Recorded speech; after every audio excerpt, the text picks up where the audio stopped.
For a 10% discount from Redston, simply enter the discount code HOPEUS at the checkout.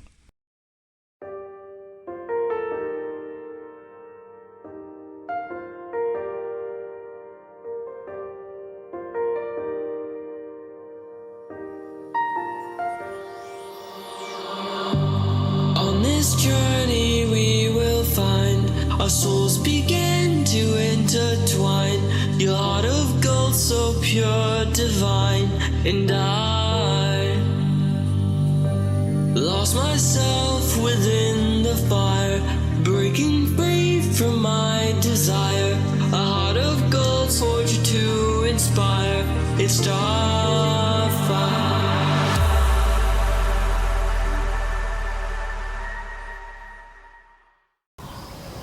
Well, hello, it's HOPEUS MAXIMUS here, and you'll have seen by the video thumbnail that this is about the fingering, but this is not just any old fingering. This is nearly 2,000 years old, Roman, really chunky silver, solid silver, with a gold coin, a rare coin as well, set into the top of the ring.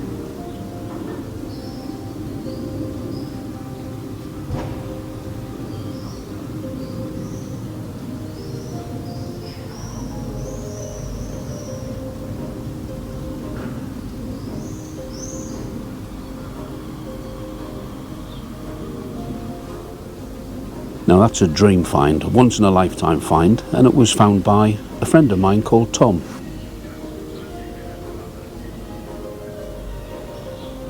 This is the ring in the box, by the way. I'll be getting it out in a minute, and I'm even going to try it on.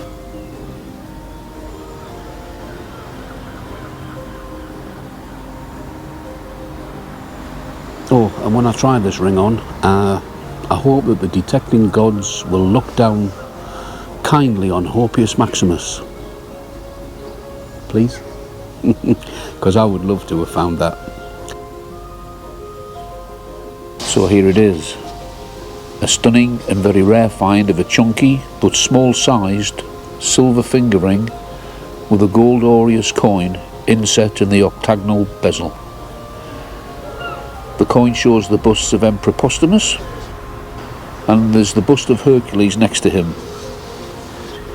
Postumus was emperor from 260 to 269 AD, when he assumed the title and powers of emperor in the provinces of Gaul, Germania, Britannia and Hispania, until, that is, his troops turned on him and murdered him in 269 AD. That beggars the question of how this high status silver and gold coin ring ended up in the ground in a field in Dorset. Was it simply lost by the wearer? Or could it be that they did not want to be associated to an emperor who was hated and murdered by his troops? Was it thrown away on purpose then? That's something we'll just never know.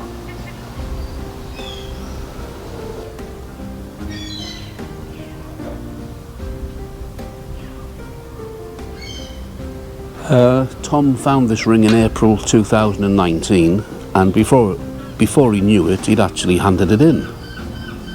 And he hadn't taken much sort of footage. And I said, you know, do you think you'll get that ring back?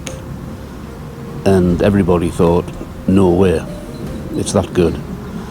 So I said, well, what I'll do is do a little video for you, something to look back on. So I did, and I posted the video back then. If you want to watch it, the link's just popping up there. So that's the original video I did. But as you can see, the ring has been returned. Anyway, he did the right thing. He handed it in as treasure, and those of you that put in items of treasure, you know it takes a long time, and this took over 3 years. Well, we've all got views on that, but for the minute this has got a happy ending, so I won't dwell too much on the Treasure Act process, because it is a right dog's dinner. But there you go. It was handed in, and once the British Museum examined it, they confirmed definitely a Treasure Act find, definitely Roman. And one of the museums said they wanted to acquire it. which is within the laws of the Treasure Act.